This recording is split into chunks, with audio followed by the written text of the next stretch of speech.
Hello दोस्तों, मैं आकाश गर्ग आज इस वीडियो में आप सभी को LIC आनंदा के बारे में बताने वाला हूँ। LIC आनंदा एक ऑनलाइन फैसिलिटी है जिससे LIC एजेंट अपने कस्टमर की पॉलिसीज ऑनलाइन कर सकते हैं। आज इस वीडियो में मैं आपको बताने वाला हूँ कि आप LIC आनंदा से ऑनलाइन पॉलिसी कैसे कर सकते हैं। इसके साथ साथ मैं आपको बताने वाला हूँ इसकी क्या क्या लिमिटेशन है, कौन कौन से एजेंट LIC पॉलिसी ऑनलाइन कर पाएंगे, कितने समय श्योर तक की आप पॉलिसी इस पे कर सकते हैं, या फिर आपको इस पे पेमेंट कैसे करनी है, क्या क्या प्रोसेस आपको ऑनलाइन करनी है, क्या क्या प्रोसेस आपको ऑफलाइन करनी है, और फाइनली आपको पॉलिसी नंबर कैसे मिलेगा। ये सभी डिटेल्स आज हम इस वीडियो में जानने वाले हैं। हो सकता है एक बार में आपको पूरा प्रोसेस समझ ना आए, अगर आप 2-3 बार ये वीडियो देखेंगे तो आपको जरूर ऑनलाइन पॉलिसी करनी आ जाएगी। तो सबसे पहले बात करते हैं रिक्वायरमेंट्स की। इस फैसिलिटी को यूज करने के लिए एक एजेंट के पास LIC एजेंट ऐप का यूजर नेम और पासवर्ड होना जरूरी है। अगर आपने अभी तक एजेंट ऐप का यूजर नेम और पासवर्ड नहीं लिया है तो जरूरी है कि सबसे पहले आप यूजर नेम और पासवर्ड लें, क्योंकि उस यूजर नेम और पासवर्ड का यूज करके ही LIC आनंदा पर लॉगिन कर पाएंगे। LIC आनंदा पर अलग से कोई भी रजिस्ट्रेशन आपको नहीं करना होगा। उसके बाद एक LIC एजेंट के पास आधार कार्ड होना जरूरी है, और उसी के साथ साथ ये भी जरूरी है कि जो आधार कार्ड है उससे आपका मोबाइल नंबर लिंक हो। अगर आपका मोबाइल नंबर आधार कार्ड से लिंक नहीं है तो आपको पहले आधार कार्ड से अपना मोबाइल नंबर लिंक कराना होगा, तभी आप इस फैसिलिटी का बेनिफिट ले पाएंगे। तो यहाँ पर जिस भी कस्टमर की आप पॉलिसी करना चाहते हैं उसके पास आधार कार्ड होना चाहिए। इसी के साथ साथ जो उनका आधार कार्ड है उससे मोबाइल नंबर भी लिंक होना चाहिए। अगर उनका मोबाइल नंबर उनके आधार से लिंक नहीं है तो उनकी पॉलिसी आप नहीं कर पाएगी। जब उनके आधार से उनका मोबाइल नंबर लिंक हो जाएगा तभी आप यहाँ पे उनकी पॉलिसी कर पाएंगे। यहाँ पर आधार को मोबाइल नंबर से लिंक होना जरूरी इसीलिए है क्योंकि यहाँ पर पॉलिसी जो फॉर्म है उस पर ई-साइन लिए जाते हैं, और ई-साइन के लिए जो भी आधार से मोबाइल नंबर लिंक है उस पर एक OTP सेंड किया जाता है। उस OTP की मदद से ही ई-साइन किए जाते हैं। आइए अब बात करते हैं कि आनंदा की लिमिटेशन क्या क्या है और इसकी क्या क्या कंडीशंस हैं। तो सबसे पहले यहाँ पर आप नॉन मेडिकल इंश्योरेंस ही कर पाएंगे, यानी कि जिस भी पॉलिसी में मेडिकल की जरूरत नहीं है सिर्फ और सिर्फ वही पॉलिसी आप इस आनंदा पोर्टल से कर पाएंगे। उसके अलावा जिनमें मेडिकल की जरूरत है वो पॉलिसी आपको ऑफलाइन ही करनी होगी। उसके बाद यहाँ पे मैक्सिमम प्रीमियम आप 50,000 रुपए तक का कर सकते हैं। अगर आपकी पॉलिसी का प्रीमियम 50,000 रुपए से ज्यादा का है तो आप आनंदा से उस पॉलिसी को नहीं कर पाएंगे। तो आपको ये याद रखना है कि 50,000 रुपए तक का प्रीमियम है तो ही आप आनंदा की फैसिलिटी को यूज कर पाएंगे। उसके बाद यहाँ से आप यूलिप प्लान की पॉलिसीज नहीं कर सकते हैं। अगर आप यूलिप प्लान की पॉलिसीज करना चाहते हैं तो उसके लिए आपको ऑफलाइन प्रोसीजर करना होगा। ऑनलाइन आप आनंदा की मदद से यूलिप प्लान नहीं कर पाएंगे। तो उसके बाद यहाँ पे आपको एक बात याद रखनी है कि यहाँ पर जो भी नॉमिनी है वो माइनर नहीं होना चाहिए, यानी कि जो भी आपका नॉमिनी है पॉलिसी में उसकी उम्र 18 साल से ज़्यादा की होनी चाहिए। अगर आपको नॉमिनी 18 साल से कम की उम्र के व्यक्ति को बनाना है तो भी आप ऑनलाइन आनंदा से पॉलिसी नहीं कर पाएंगे। उसके बाद कुछ पॉलिसी ऐसी है जिसमें आपको DO ऑफिसर के MHR की ज़रूरत होती है। तो जिन भी पॉलिसी में DO के MHR की ज़रूरत होती है वो पॉलिसी भी आप LIC आनंदा से नहीं कर पाएंगे। उसके बाद जिन भी पॉलिसी में आप नैच कराना चाहते हैं वो भी पॉलिसी आप ऑनलाइन नहीं कर पाएंगे। तो नैच मोड के अलावा जो भी मोड है वो पॉलिसी आप ऑनलाइन कर पाएंगे, जैसे कि क्वार्टरली, ईयरली, हाफ ईयरली, वो पॉलिसी आप ऑनलाइन कर सकते हैं। उसके बाद यहाँ पर आप सिर्फ और सिर्फ मेजर लाइफ की पॉलिसी कर सकते हैं, यानी कि जो भी 18 साल से ज़्यादा का व्यक्ति है उसकी इंश्योरेंस पॉलिसी ही आप LIC आनंदा से कर पाएंगे। उसके बाद यहाँ पर आप पॉलिसी बैकडेट नहीं कर सकते हैं। अगर आप बैकडेट पॉलिसी करना चाहते हैं तो आपको ऑफलाइन पॉलिसी करनी होगी। ऑनलाइन LIC आनंदा में अभी बैकडेट करने का ऑप्शन नहीं है। उसके बाद जैसे कि मैंने आपको पहले भी बताया, आधार कार्ड से आपका मोबाइल नंबर लिंक इसमें जरूरी होना चाहिए, तभी आप यहाँ पे आगे प्रोसेस कर पाएंगे। तो आइए अब जान लेते हैं कि कौन कौन से एजेंट्स हैं जो LIC आनंदा की मदद से पॉलिसी ऑनलाइन कर सकते हैं और कितने अमाउंट की आप इसमें पॉलिसी कर सकते हैं। तो पहले बात करते हैं एक ऑर्डिनरी एजेंट की, यानी कि जिसके पास कोई भी क्लब मेंबरशिप नहीं है। तो यहाँ पर जो भी एक ऑर्डिनरी एजेंट होता है उसको यहाँ पर 2 लाख रुपए की लिमिट दी गई है। अगर आप किसी 18 साल से ज़्यादा के पुरुष व्यक्ति की यहाँ पर पॉलिसी करते हैं तो मैक्सिमम 2 लाख रुपए के अमाउंट तक का यहाँ पे इंश्योरेंस कर पाएंगे। अगर यहाँ पे LIC की तरफ से आपको MHR के लिए ऑथोराइज किया है तो आप ज़्यादा से ज़्यादा 5 लाख रुपए तक का बीमा इसमें कर पाएंगे। अगर आपके पास BM क्लब मेंबरशिप है तो 15 लाख रुपए का यहाँ पे इंश्योरेंस कर पाएगी। और अगर आपके पास टीएम या उससे ऊपर की क्लब मेंबरशिप है तो आप 15 लाख रुपए तक का मेल का यहाँ पर पॉलिसी कर सकते हैं। ये जो मैंने आपको अमाउंट बताया है वो है सम अंडर कंसिडरेशन। अगर यहाँ पे आप माइनर लाइफ का करना चाहते हैं तो माइनर लाइफ की पॉलिसी आप नहीं कर पाएंगे, चाहे वो कोई भी एजेंट हो, माइनर लाइफ की पॉलिसी आप यहाँ से नहीं कर सकते हैं। उसके अलावा यहाँ पर जो भी ऑथराइजेशन अमाउंट है वो आप हमारी स्क्रीन पर देख सकते हैं। इसका आप स्क्रीनशॉट ले सकते हैं और जान सकते हैं कि आप कितना इंश्योरेंस ऑनलाइन कर सकते हैं। उसके बाद बात आती है आनंदा के रजिस्ट्रेशन की। तो LIC आनंदा पर कैसे लॉगिन करना है, कैसे रजिस्ट्रेशन करना है, कैसे आपको eKYC एजेंट के लिए करनी है, उसके लिए मैं ऑलरेडी वीडियो बना चुका हूँ। वीडियो के डिस्क्रिप्शन और कमेंट बॉक्स से आपको वो वीडियो देखने को मिल जाएगी। वहाँ से आप LIC आनंदा पर लॉगिन कर सकते हैं। तो LIC आनंदा पर लॉगिन करने के लिए आपको सबसे पहले वेबसाइट ओपन करनी है licindia.in। तो हम एक वेबसाइट ओपन कर लेते हैं licindia.in। जैसे ही आप इस वेबसाइट को ओपन करेंगे तो उसके बाद यहाँ पर आपको एक ऑप्शन देखने को मिल जाएगा आनंदा के नाम से। तो आपको इस ऑप्शन को ओपन करना है। ये ओपन करने के बाद आपको यहाँ पे एजेंसी टाइप सिलेक्शन का ऑप्शन देखने को मिल जाएगा।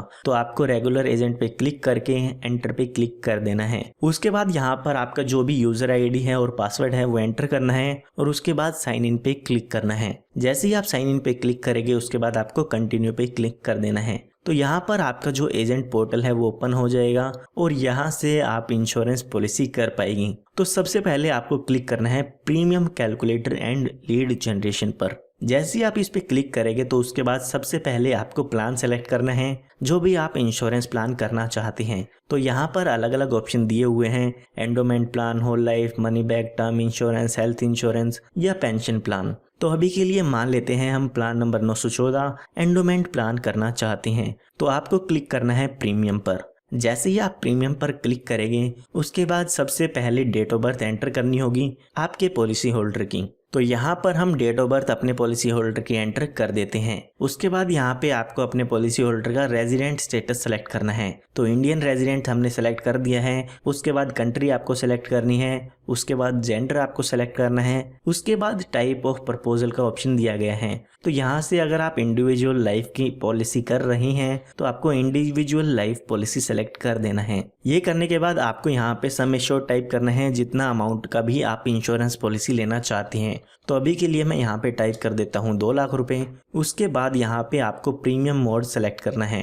तो यहाँ पर आप देख सकते हैं प्रीमियम मोड दिए हुए हैं। तो यहाँ पर हम सेलेक्ट कर लेते हैं ईयरली। उसके बाद पॉलिसी टर्म, जितने साल का भी आप इंश्योरेंस लेना चाहते हैं वो यहाँ से आपको टाइप करना है। उसके बाद जो भी प्रीमियम पेइंग टर्म है वो ऑटोमेटिक यहाँ पर आ जाएगी। उसके बाद डेट ऑफ प्रपोजल यहाँ पे आपको देखने को मिल जाएगी। यहाँ से मैंने आपको बताया है आप इसकी बैक डेटिंग नहीं कर सकते हैं। उसके बाद यहाँ पे ऑप्शन मिल जाएगा पुलिस पर्सोनल का। तो अगर यहाँ पर जो भी व्यक्ति जिसकी भी आप पॉलिसी कर रहे हैं वो पुलिस से जुड़ा हुआ है, पुलिस की जॉब में है, तो उसको यहाँ पर यस करना है। अगर नहीं है तो नो पे क्लिक कर देना है। उसके बाद अगर आप कोई राइटर देना चाहते हैं तो यहाँ से आपको सेलेक्ट करना है। तो अभी के लिए मान लेते हैं हम accidental death and disability benefit writer लेना चाहते हैं, तो इस पे क्लिक कर देते हैं। उसके बाद जितने अमाउंट का भी आप राइटर लेना चाहते हैं वो यहाँ पे आपको एंटर करना होगा। ये सब करने के बाद आपको कैलकुलेट प्रीमियम पे क्लिक करना है। जैसे ही आप कैलकुलेट प्रीमियम पे क्लिक करेंगे तो आपको इस तरह का इंटरफेस देखने को मिल जाएगा। यहाँ पर आप नीचे की तरफ देखते हैं तो यहाँ पर आपको एक ऑप्शन मिलेगा व्यू बेनिफिट इलस्ट्रेशन का। अगर आप इस पे क्लिक करेंगे तो जो भी प्लान के बारे में डिटेल्स हैं वो यहाँ पर देखने को मिल जाएगी। तो यहाँ पर देख सकते हैं हमने 21 साल के लिए इंश्योरेंस पॉलिसी ली है। तो यहाँ पर जो इसकी सरेंडर वैल्यू होने वाली है जिस साल में, वो सभी सरेंडर वैल्यू दी हुई है। उसके अलावा कितना टोटल प्रीमियम आप इसमें पे करेंगे, वो टोटल कितना हो जाएगा वो यहाँ पे दिया हुआ है। क्या क्या डेथ बेनिफिट का अमाउंट मिलने वाला है वो आप यहाँ पे देख सकते हैं। क्या मैच्योरिटी बेनिफिट मिलेगा, कितना अमाउंट आपको बोनस का मिलेगा, तो वो सभी डिटेल्स यहाँ पर पॉलिसी से रिलेटेड दी हुई है। ये आप अपने कस्टमर को सेंड कर सकते हैं। इसको आप डाउनलोड करके अपने कस्टमर के साथ इसे शेयर कर सकते हैं। तो उसके बाद हम वापस से अपने उसी पेज पे आ जाते हैं। तो यहाँ पर अगर आपकी कस्टमर एग्री कर जाता है इस प्रीमियम को पे करने के लिए और आप इस पॉलिसी को करना चाहते हैं तो आपको क्लिक करना है कंफर्म एंड प्रोसीड पर। जैसे ही आप इस पे क्लिक करेंगे तो उसके बाद आपको यहाँ पे आपका एजेंसी कोड, डीओ कोड या CLIA कोड देखने को मिल जाएगा। इसी के साथ साथ आपका नाम, मोबाइल नंबर और ईमेल आईडी आप यहाँ पे देख सकते हैं। उसके बाद आपको क्लिक करना है जनरेट लीड पर। जैसे ही आप जनरेट लीड पर क्लिक करेंगे तो यहाँ पर आप देख सकते हैं एक आपको ऑप्शन मिलेगा कि क्या आप इसकी पुरानी पॉलिसी से इसके जो इंफॉर्मेशन है उसको पेस्ट करना चाहते हैं या प्री फिल करना चाहते हैं। तो अभी के लिए इस ऑप्शन को हम नो कर देते हैं और उसके बाद प्रोसीड पे क्लिक करना है। जैसे ही आप इस पे क्लिक करेंगे तो यहाँ पर आपको कुछ इंपॉर्टेंट इंफॉर्मेशन देखने को मिलेगी जो कि ई-KYC के लिए है।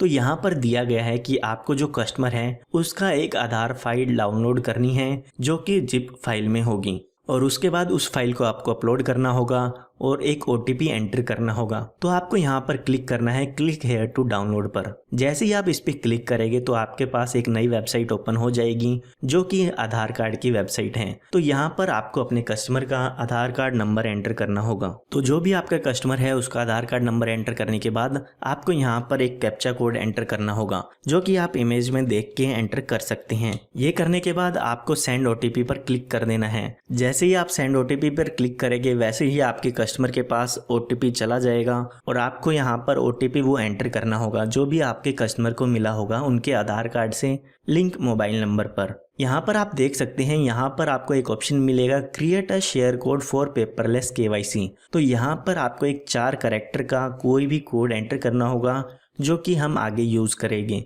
तो यहाँ पर अभी के लिए हम टाइप कर देते हैं 1 2 3 4। उसके बाद आपको OTP डाल के डाउनलोड पे क्लिक करना है। यहाँ पर आप देख सकते हैं एक फ़ाइल आपके पास डाउनलोड हो जाएगी। तो उसके बाद वापस से आपको अपने पहले वाले पेज पे आ जाना है और प्रोसीड पे क्लिक करना है।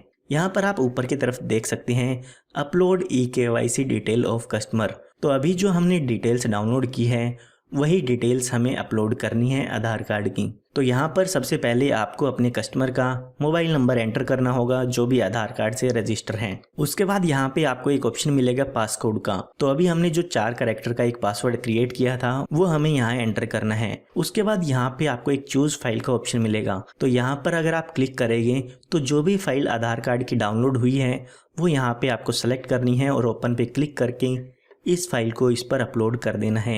ये हम प्रोसेस ई-KYC के लिए कर रहे हैं ताकि जो कस्टमर की डिटेल्स है वो यहाँ पर आ जाए। उसके बाद आपको कंटिन्यू पे क्लिक करना है। जैसे ही आप कंटिन्यू पे क्लिक करेंगे तो उसके बाद एक OTP आपको एंटर करना होगा जो कि कस्टमर के मोबाइल नंबर पर LIC की तरफ से सेंड किया जाता है।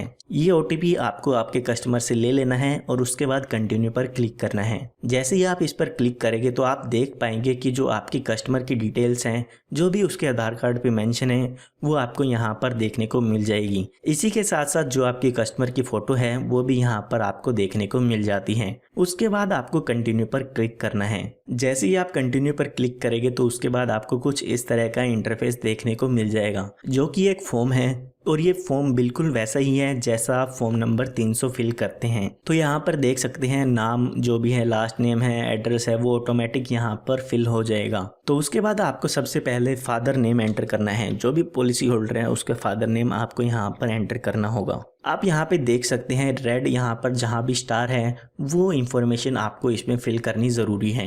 यहाँ पर एक ऑप्शन है C-KYC नंबर, तो ये कंपलसरी नहीं है तो इसे आप अभी के लिए ब्लैंक छोड़ सकते हैं। उसके बाद आपको मदर नेम एंटर करना होगा। मदर नेम एंटर करने के बाद आप यहाँ पे इस एड्रेस को सेम एज रेजिडेंशियल एड्रेस कर सकते हैं। अगर रेजिडेंशियल एड्रेस और कम्युनिकेशन एड्रेस सेम नहीं है तो इस पे यहाँ पर आप अलग भी एंटर कर सकते हैं। उसके बाद अगर आप ईमेल आईडी एंटर करना चाहते हैं तो ईमेल आईडी यहाँ पर एंटर कर पाएंगे। ये एंटर करने के बाद आपको क्लिक करना है सेव एंड प्रोसीड पे। जैसे ही आप इस पे क्लिक करेंगे तो उसके बाद आपको अलग इंफॉर्मेशन फिल करनी होगी। तो यहाँ पर आप देख सकते हैं यहाँ पर अब बेसिक इंफॉर्मेशन आपको फिल करनी है। तो यहाँ पे एज प्रूफ आप क्या दे रहे हैं वो यहाँ से सिलेक्ट करना है।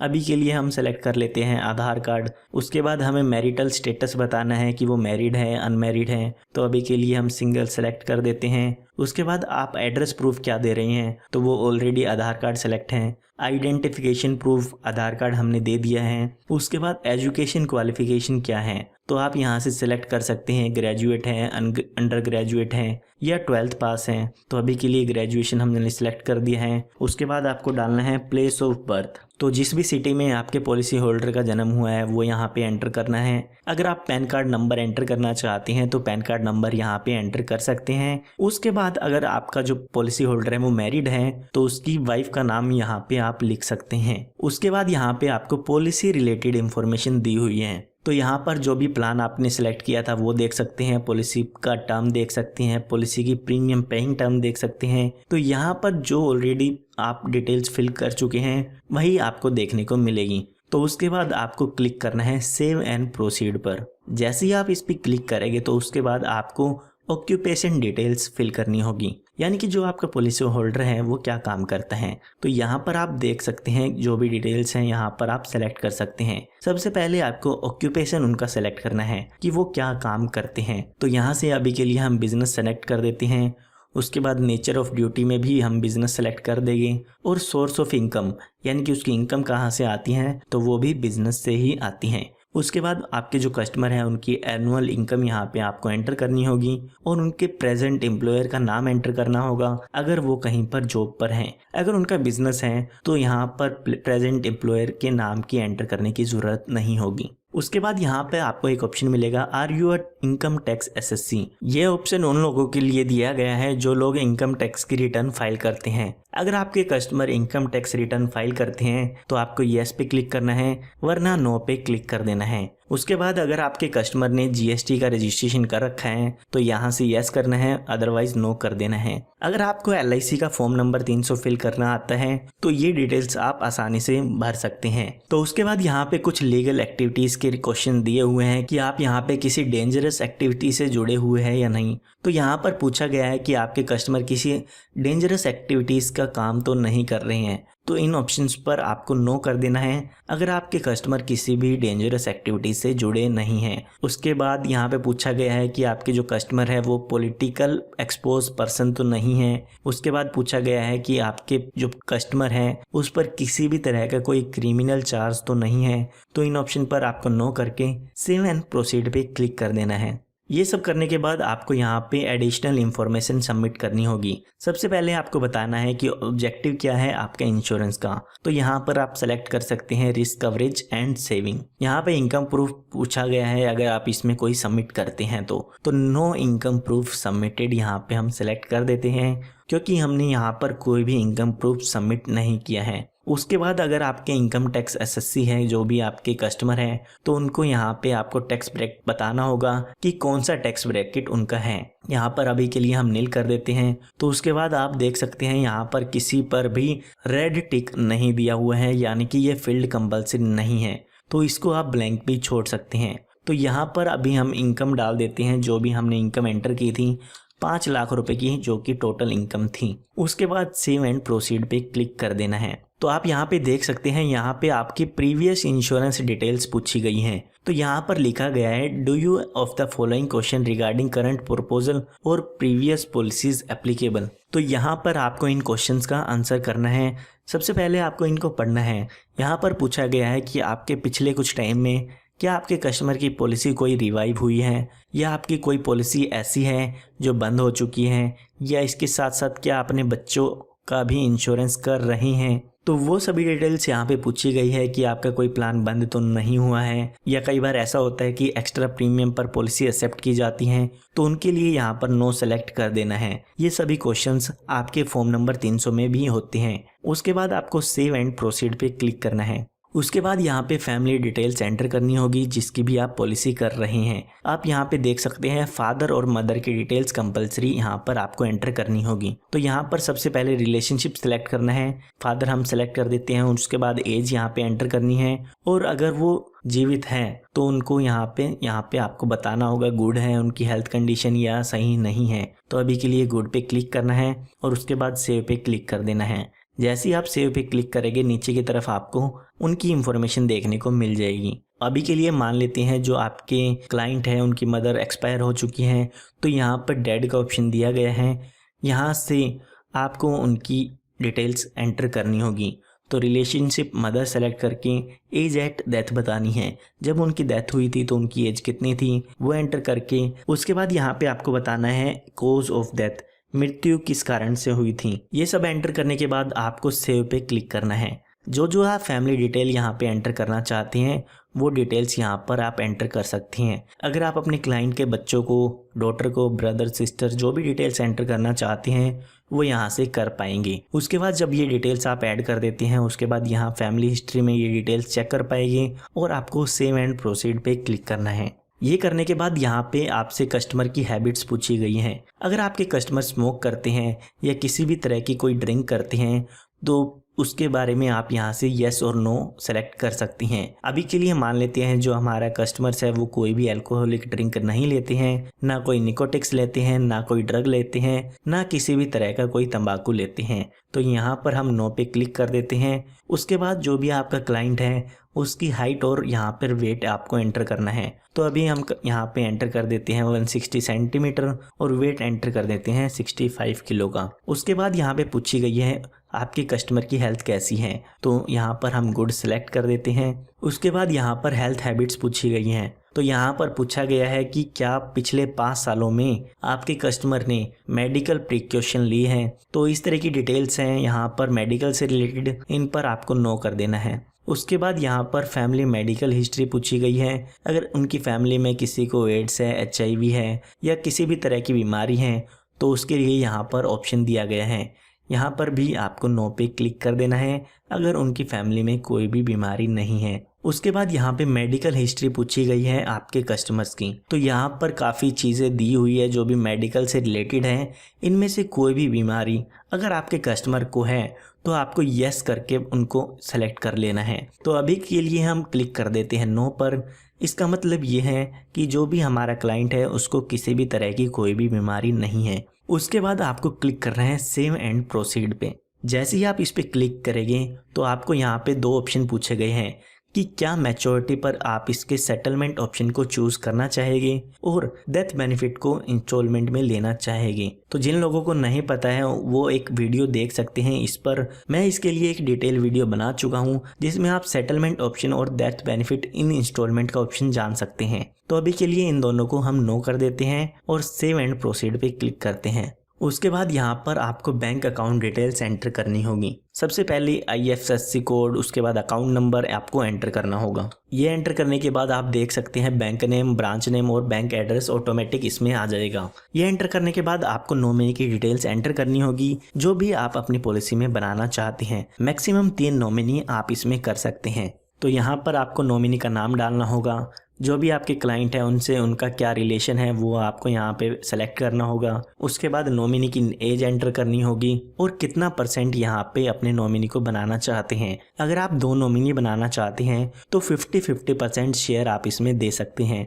उसके बाद नॉमिनी का एड्रेस यहाँ पे आपको एंटर करना होगा। अभी के लिए हम लास्ट एड्रेस ले लेते हैं जो हमने इसमें एंटर किया था पॉलिसी होल्डर का। तो उसके लिए यहाँ पर आपको टिक करना होगा। उसके बाद आपको सेव एंड प्रोसीड पे क्लिक करना है। जैसे ही आप इस पे क्लिक करेंगे तो आप देख सकते हैं कोरोना वायरस क्वेश्चनरी आपके सामने आ जाएगी। तो अगर आप ऑफलाइन पॉलिसी करते हैं तो भी आपको एक form number 300, corona virus questionnaire और एक एजेंट रिपोर्ट सबमिट करनी होती है। तो हमने फॉर्म नंबर 300 फिल कर दिया है। अब हमें कोरोना वायरस क्वेश्चनरी फिल करनी है। तो यहाँ पर जैसे भी आप फिल करते हैं वैसे आप इन फॉर्म को फिल कर सकते हैं। तो यहाँ पर नो हम इनके पर कर देते हैं। तो इन क्वेश्चंस को रीड करके हम सभी पर नो सेलेक्ट कर देते हैं। उसके बाद सेव एंड प्रोसीड पे क्लिक करना होगा। जैसे ही आप सेव एंड प्रोसीड पर क्लिक करेंगे उसके बाद यहाँ पर आपको एक डिक्लेरेशन का ऑप्शन मिल जाएगा। उसके बाद यहाँ पे आप नीचे की तरफ देखते हैं तो यहाँ पर आपको आई एग्री का ऑप्शन देखने को मिल जाएगा। तो यहाँ पर आपको आई एग्री पे क्लिक कर देना है। जैसे ही आप आई एग्री पे क्लिक करेंगे तो आप देख सकते हैं एजेंट रिपोर्ट यहाँ पे आपको फिल करनी होगी। इसमें ऑटोमेटिक आपका agent code, DO code, club membership, नाम, नंबर, वो सभी डिटेल्स यहाँ पर आ जाएगी। तो यहाँ पर आप देख सकते हैं इन डिटेल्स को आपको फिल करना होगा। तो यहाँ पर सबसे पहले पूछा गया है कि आप प्रपोजर को कितने साल से जानते हैं, यानी कि जिनकी भी पॉलिसी आप कर रहे हैं उनको कितने साल से जानते हैं वो यहाँ पर आपको एंटर करना होगा। उसके बाद यहाँ पर क्या आप उनसे रिलेटेड हैं वो आपको यहाँ पर एंटर करना होगा। उसके बाद उनकी क्वालिफिकेशन आपको एंटर करनी होगी कि वो कितना पढ़े लिखे हैं। उसके बाद यहाँ पर पूछा गया है कि क्या वो पॉलिटिकल एक्सपोज पर्सन है, तो यहाँ पर नो कर देना है। उसके बाद नीचे की तरफ आते हैं तो यहाँ पर उनकी यहाँ पर इनकम डिटेल्स देनी है जो भी आपने फॉर्म नंबर 300 में एंटर की थी। उसके बाद यहाँ पे पूछा गया है कि क्या यहाँ पे आपने इनकम प्रूफ चेक कर लिया है, तो यस कर देना है। तो उसके बाद यहाँ पे पूछा गया है कि जो सैलरी शीट है वो सर्टिफिकेट इशू बाय एम्प्लॉयर है, तो यहाँ पर यस कर देना है। तो उसके बाद यहाँ पे कुछ बेसिक क्वेश्चन पूछे गए हैं जो कि एजेंट रिपोर्ट में पूछे जाते हैं। तो यहाँ पर आप देख सकते हैं इस तरह से आपने इन क्वेश्चंस को रीड करना है और उनकी इंफॉर्मेशन को फिल कर देना है। तो यहाँ पर ये सभी डिटेल्स फिल करने के बाद आपको नीचे की तरफ आना है और सेव एंड प्रोसीड पे क्लिक करना है। उसके बाद यहाँ पे आप देख सकते हैं एक प्रपोजल जनरेट हो जाएगा। तो अगर आप व्यू पीडीएफ पे क्लिक करते हैं तो जो भी आपने फॉर्म फिल किए हैं वो डिटेल्स यहाँ पर आप चेक कर पाएंगे। तो यहाँ पर आप देख सकते हैं आपके सामने फॉर्म ओपन हो चुका है। अगर आप इनको रीड करना चाहते हैं तो इन डिटेल्स को रीड कर सकते हैं। तो अभी के लिए हम इसे क्लोज कर देते हैं। उसके बाद अगर आप इसमें कुछ चेंजेस करना चाहते हैं तो एडिट प्रपोजल पर क्लिक करके इसमें चेंजेस कर पाएंगे। अगर आप एग्री कर जाते हैं कि आपका जो प्रपोजल फॉर्म है वो बिल्कुल सही है तो उसके बाद आपको क्लिक करना है अटैच बीओसी पर। तो यहाँ पर मैं आपको बताना चाहूँगा कि जो भी आपके यहाँ पे मर्चेंट होते हैं एलआईसी के या एलआईसी ब्रांच से, आपको जो भी ये अमाउंट है उसकी एक बीओसी लेनी होगी। तो यहाँ पर उसके बाद आपको बीओसी नंबर एंटर करना होगा। उसके बाद बीओसी की डेट यहाँ से आपको एंटर करनी होगी और उसके बाद जो भी बीओसी का अमाउंट है वो आपको यहाँ पर एंटर करना होगा। ये जब आप अमाउंट एंटर कर देते हैं उसके बाद आपको प्रोसीड पर क्लिक करना है। जैसे ही आप सही बीओसी नंबर एंटर करेंगे तो यहाँ पर जो भी पॉलिसी की डिटेल्स हैं वो सबमिट हो जाती हैं। उसके बाद आपके कस्टमर को एक मेल मिलती है और एक एसएमएस मिलता है। आपके कस्टमर को एक इस तरह की ईमेल देखने को मिल जाएगी। वहाँ पर आपके कस्टमर को क्लिक करना है क्लिक टू व्यू प्रपोजल पर। जो भी आपका कस्टमर है उसको यहाँ पर देखना होगा कि जो आपने प्रपोजल फॉर्म एंटर किया है वो सही है या नहीं है। तो आपका जो भी कस्टमर है उसको यहाँ पर व्यू पीडीएफ का ऑप्शन देखने को मिल जाएगा। व्यू पीडीएफ पे क्लिक करके आपका जो भी कस्टमर है वो प्रपोजल फॉर्म की डिटेल्स देख सकते हैं। उसके बाद अगर वो कोई चेंजेस करना चाहते हैं तो एडिट के बटन पे क्लिक करके वो उसमें चेंजेस भी कर सकते हैं। अगर आपके कस्टमर को डिटेल सही लगती हैं तो उनको उस पर क्लिक करना है प्रोसीड के बटन पे। जैसे ही वो प्रोसीड के बटन पे क्लिक करेंगे तो उनके सामने उनको प्रीमियम का अमाउंट देखने को मिल जाएगा। तो यहाँ पर वो प्रीमियम का अमाउंट देख सकते हैं, कितना जीएसटी एप्लीकेबल होगा और कितना टोटल अमाउंट एप्लीकेबल होगा, वो सभी डिटेल्स वो यहाँ पर देख पाएगी। अगर वो एग्री करते हैं तो उनको यहाँ पर आई एक्सेप्ट पे क्लिक करना है और प्रोसीड पे क्लिक कर देना है। जैसे ही आपका कस्टमर प्रोसीड पे क्लिक करेगा तो उसके बाद एक नया टैब ओपन हो जाएगा जो कि होगा ई साइन पोर्टल का। यहाँ पर आपके कस्टमर को ई साइन करने होंगे। ई साइन करने के लिए आपके कस्टमर को प्रोसीड पर क्लिक करना है। जैसे ही आपके कस्टमर प्रोसीड पे क्लिक करेंगे तो उसके बाद आपके कस्टमर को सबसे पहले आधार वीआईडी नंबर एंटर करना होगा और उसके बाद जो भी उनके आधार कार्ड पर एक ओटीपी आया होगा वो एंटर करना होगा। वो एंटर करके आपके कस्टमर को उसे सबमिट करना है। जैसे ही आपका कस्टमर ये काम कर देगा उसके बाद आपको एक नोटिफिकेशन मिल जाएगी।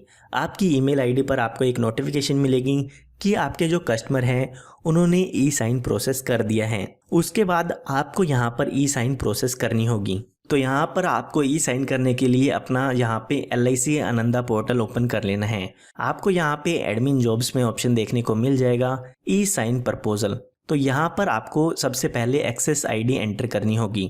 आप अपनी यहाँ पर एक्सेस आईडी देख सकते हैं, आपकी जो प्रपोजल है उसकी वो एक्सेस आईडी देख के आपको यहाँ पे एंटर करनी है और उसके बाद प्रोसीड पर क्लिक करना है। उसके बाद यहाँ पर आपको एजेंट रिपोर्ट पर ई साइन करने होंगे। जैसे आपके कस्टमर ने प्रपोजल फॉर्म पर ई साइन किए हैं वैसे ही आपको एजेंट रिपोर्ट पर ई साइन करने होंगे। तो आपको एक्सेस आईडी डालने के बाद प्रोसीड पे क्लिक करना है। आपकी आधार वीआईडी एंटर करनी होगी और आपको ओटीपी एंटर करना होगा। उसको जैसे ही आप सबमिट करते हैं तो उस पर आप ई साइन कर देते हैं। ये काम करने के बाद आपको दो ऑप्शन देखने को मिल जाते हैं। वहाँ से आप प्रपोजल फॉर्म को भी डाउनलोड कर सकते हैं और जो आपने एजेंट रिपोर्ट साइन की है वो भी आप डाउनलोड कर सकते हैं। जैसे ही एजेंट और कस्टमर ई साइन कर देते हैं तो जो भी ब्रांच है, जो भी एजेंट है और जो भी कस्टमर हैं उनके पास नोटिफिकेशन चली जाती है कि जो भी आपकी पॉलिसी की प्रोसेस है वो कंप्लीट हो चुकी है। उसके कुछ देर बाद LIC यहाँ पर वेरिफिकेशन करती है ये आपके डॉक्यूमेंट्स को चेक करती हैं, जो भी ब्रांच पे डिटेल्स हैं वो आपकी पॉलिसी की चली जाती हैं। उसके कुछ टाइम बाद LIC की तरफ से FPR जारी कर दी जाती है और कस्टमर के पास सेंड कर दी जाती है। यहाँ पर आप सेंड FPR का ऑप्शन भी देख सकते हैं इंक्वायरी के ऑप्शन में। यहाँ से भी आप एक्सेस ID डाल के FPR रीसेंड कर पाएंगे। तो इस तरीके से पूरी प्रोसेस आप कर पाएंगे। आइए मैं आपको एक लास्ट जो ऑप्शन है वो बता देता हूँ। इसमें यहाँ पर सिर्फ एक ऑप्शन मैंने आपको नहीं बताया है, वो है कि आपको आधार VID कैसे जनरेट करनी है। तो आपको गूगल पे जाना है और यहाँ पर टाइप करना है UIDAI VID जनरेट। यहाँ पे आपको इस पर क्लिक करना है और यहाँ पे जो भी आपको लिंक देखने को मिलेगा इस पे क्लिक कर देना है। उसके बाद आपको आपका आधार कार्ड नंबर एंटर करना होगा और यहाँ पर जो आपको कैप्चा कोड देखने को मिल रहे हैं वो कैप्चा कोड एंटर करना होगा। कैप्चा कोड एंटर करने के बाद आपको सेंड OTP पर क्लिक करना है। जिसका भी आधार कार्ड नंबर आप यहाँ पे एंटर कर देते हैं उसके मोबाइल नंबर पर एक OTP जाएगा, वो आपको यहाँ पर एंटर करना होगा। तो जैसे कि मैंने आपको बताया था VID कस्टमर का और एजेंट का दोनों के लिए ज़रूरी है, तो दोनों के लिए ही आपको यहाँ पे प्रोसेस करनी होगी। काफ़ी लोगों के आधार कार्ड पर VID नंबर एंटर होता है, तो अगर आपके आधार कार्ड पर VID एंटर है तो आपको ये प्रोसेस करने की ज़रूरत नहीं है। तो यहाँ पर आप जनरेट VID पर क्लिक करेंगे और जनरेट पर आपको क्लिक करना है। जैसे ही आप यहाँ पे क्लिक करेंगे तो आप देख सकते हैं कि VID नंबर है वो आपके रजिस्टर मोबाइल नंबर पर सेंड कर दिया जाता है। तो वो VID नंबर लेके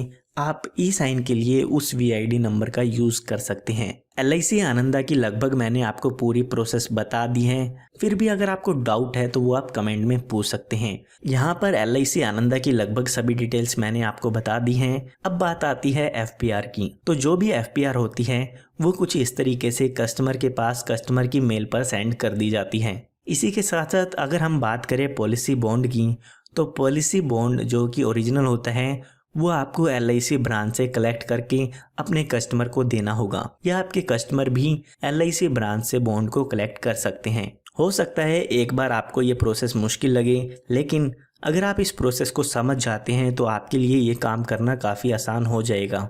फिर भी अगर आपको कोई डाउट है तो वो आप कमेंट में बता सकते हैं। जल्दी से जल्दी मैं उसका रिप्लाई करने की कोशिश करूँगा और ऐसी ही वीडियो मैं आप सभी के लिए लेके आता रहता हूँ। उसके लिए आप हमारे चैनल को सब्सक्राइब कर सकते हैं।